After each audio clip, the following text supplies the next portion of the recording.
is that it was in the middle of the night, shortly before 4 o'clock. People were sleeping, some people were coming home, and then they hear this loud boom. So behind us, that's what happened. Exactly. Can you imagine 3:45 in the morning, most of this community, this military housing, asleep, and a small plane crashes right in the middle of your own neighborhood? Hard to believe, but that is what happened here behind us. So we are at the corner of Salmon and Sample. Like you said, this is the military this is military housing here. And if you're just joining us, if you are just waking up this morning, what you're seeing now, I mean, it sounds like hyperbole when we say it looks like a war zone, but it really is bad when you see all of these cars demolished in the middle of the street. They all look like they're out of place. And as we look down the street, I believe my photographer is kind of zooming in to try and get you a vantage point of where the plane came to rest. At the bottom of this hill here on Sample Street is where we believe that plane crashed, in the middle of the road, somehow managing to avoid a direct hit to any of these homes. So miraculous that more people weren't injured, because from what we're hearing from that assistant fire chief, he's been saying no one has been seriously hurt and transported to the hospital. Obviously a different story when we're talking about the pilot and any possible passengers inside. They are still searching for the pilot, but I do want to point out what we've noticed within the last 5 minutes or so.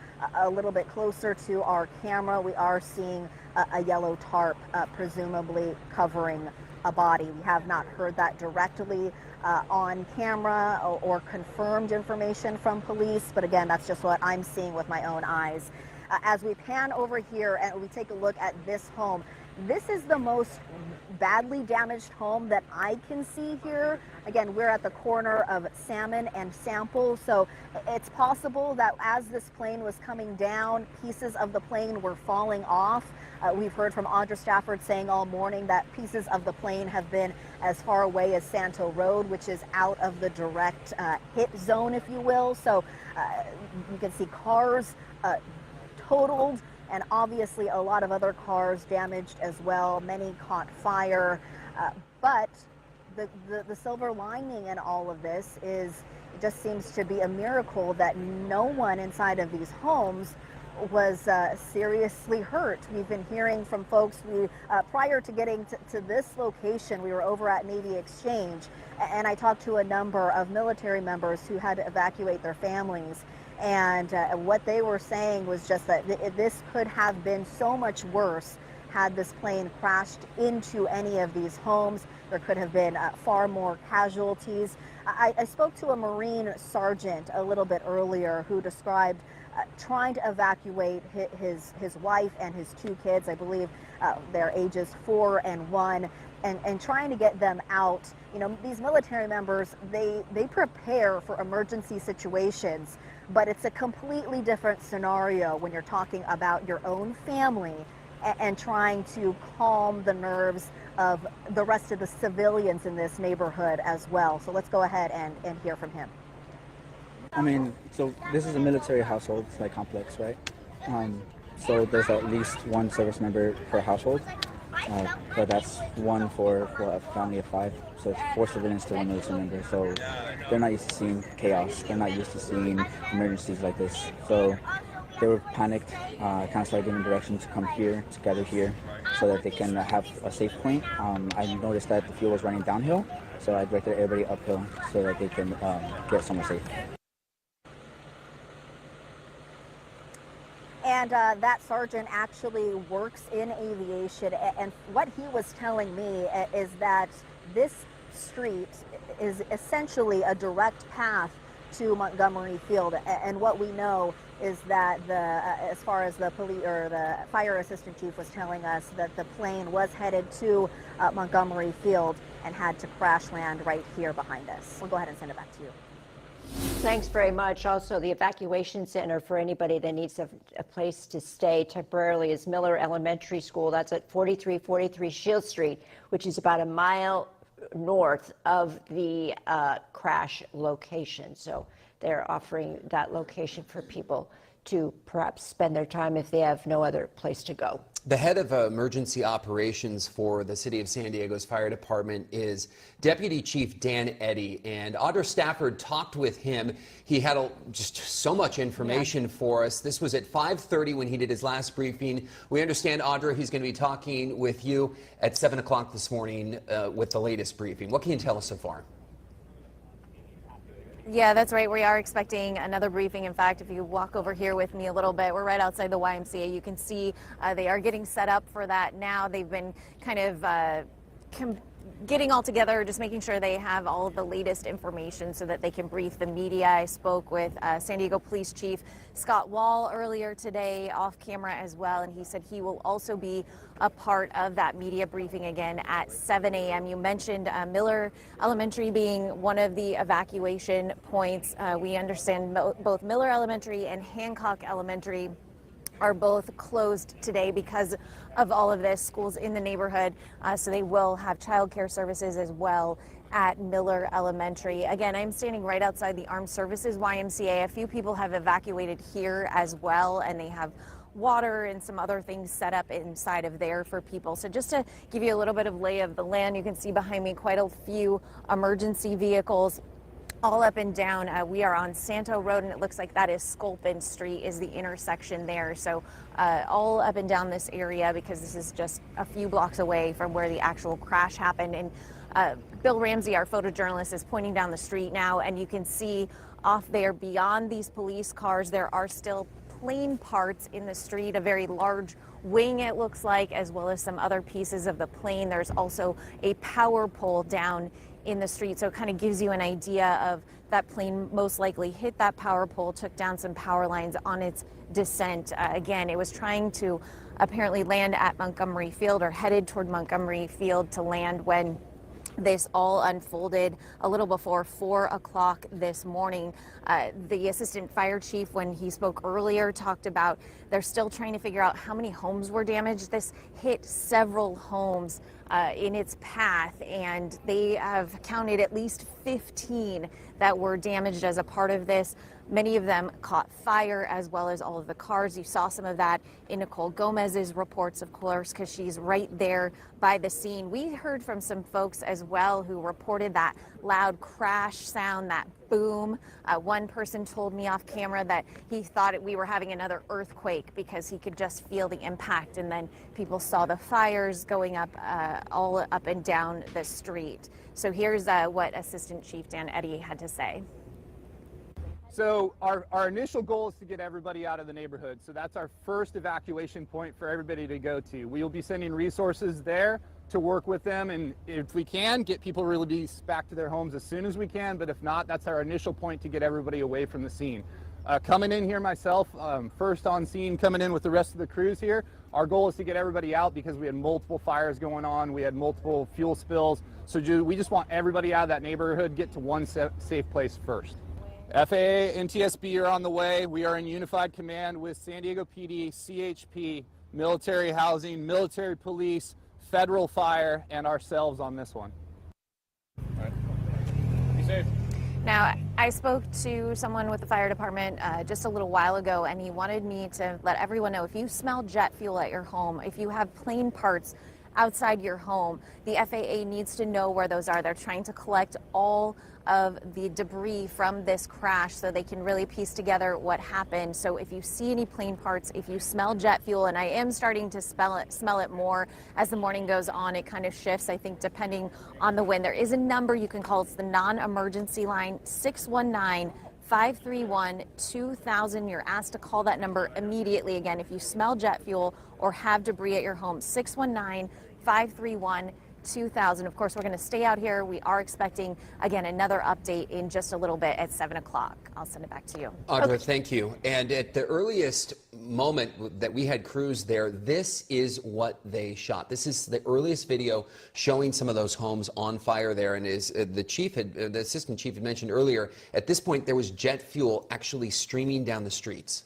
And the assistant fire chief also said, and here's where it's quoted, was a direct hit, that the plane just raced down the street, and that's why there were at least a dozen or more, 15 homes, he said, that have been affected somehow. They were either burned or somehow damaged.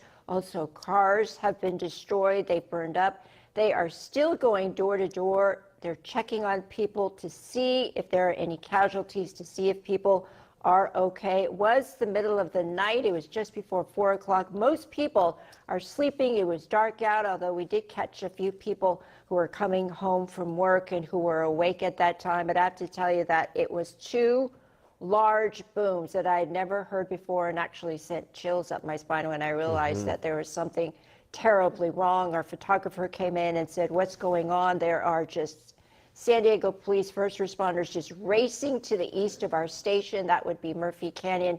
So this was just such a tremendous, it's indescribable, actually, is what this is. So we do know that there was one, obviously, a pilot flying that private Cessna headed toward Montgomery Field, 2 miles away from the crash site. We don't know if weather played a role in this crash. We do know there were visibility issues at the time. Let's check in with NBC7's chief meteorologist, Tina Parveen. Hey guys, yes, we were talking about this all morning when this happened, right around 3:45. We had a lot of visibility issues in the area. We had a lot of dense fog. This is the current visibility. It's not as bad right now. We still do have fog around there. You see the South Bay East Lakes at 1 mile visibility. So it's just showing you the whole county so you can get a view here. So Sarah Mesa, 2 mile visibility there. So this is the area where the crash happened like we've been showing you. Currently the fog is lifting a little bit, but at the time of this crash, and I'm not saying this is why the crash happened, but visibility was down to 0 for quite a while, for at least several hours. Right now, North County, we have Fallbrook looking at 0 mile visibility. So you're going to be driving in some foggy conditions this morning. Just be careful and take your time and take it slow out there. So we'll look at everyone's forecast right now. Low 60s to near the upper 50s at the coast currently if you're about to step out the door.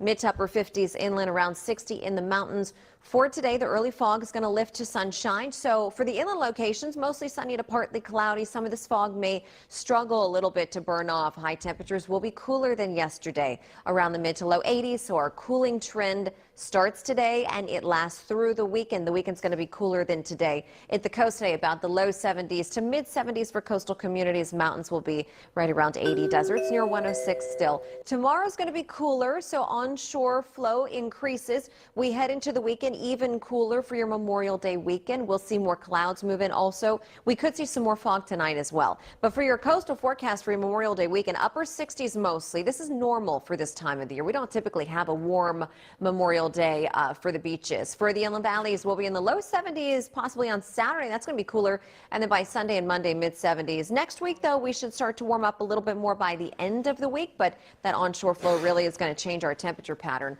For the mountains and deserts, also cooling as we head into the weekend. But we have quite a dry stretch here. No rain anytime soon. And then potentially another warm up later next week. In the South Bay and Imperial Beach, a student aide at Mar Vista High School has been arrested accused of having a sexual relationship with a 17-year-old student. NBC7's Amari Fleming has the latest on the investigation. Deputies say a 31-year-old student support aide here at Mar Vista High School was allegedly having a sexual relationship with a 17-year-old student. They say she even tried to keep him from telling anybody. Parents I talked to say this is a violation of their trust. Lisette Ortega Velez behind bars on charges of having oral sex and intercourse with a student at Mar Vista High where she worked.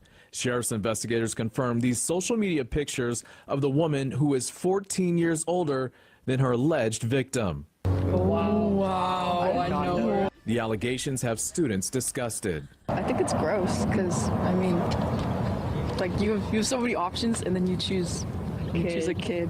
Why do you find kids attractive? Why can't you find someone your own age? The sheriff's office says the 31-year-old aide was arrested Wednesday off campus after school officials called them Monday to investigate. Investigators say the alleged incidents happened off campus sometime during this school year. They say while Velez communicated with the minor with the intent of committing a lewd act, they aren't confirming if any pictures were exchanged. Investigators also say she doesn't have any other criminal history of this nature, but they are urging parents to call them if they suspect their child may be a victim. Bad human resources job, bad hiring practices. Mar Vista High parent Beto B says what he's seen on her online profile is concerning. It's just not somebody I would have hired to take care of my kids or to teach my kids. Velez is employed by Roe Health in San Diego, which contracts with Mar Vista High School. Neither the district or Roe would confirm how long she's been employed, but in a statement to NBC7, Roe Health wrote, "It's our privilege to serve the medically fragile population. Student safety is paramount. In addition to validating competency, we conduct thorough background checks, including DOJ and FBI fingerprint clearance." They want my ID to have to get through that door, to even go and pay for an activity for my kid, but they're going to let a teacher have sex with another student? In 2019, the school district agreed to pay $2 million to a former student abused by a JROTC teacher. Some parents say these latest allegations have them concerned for their kids' safety. Omari Fleming, NBC7. By the way, the district would not answer our detailed questions that included whether they plan to keep working with Roe Health. They issued a statement, though, saying that they're aware of the investigation involving a contract vendor and they are committed to providing support to their community. We have more on the breaking news of the morning. A small plane crash into a military neighborhood. A news conference set to get underway within the next 10 minutes or so. And we're expected to hear from first responders, including the San Diego police chief. We'll be right back. Don't go anywhere at 6:51.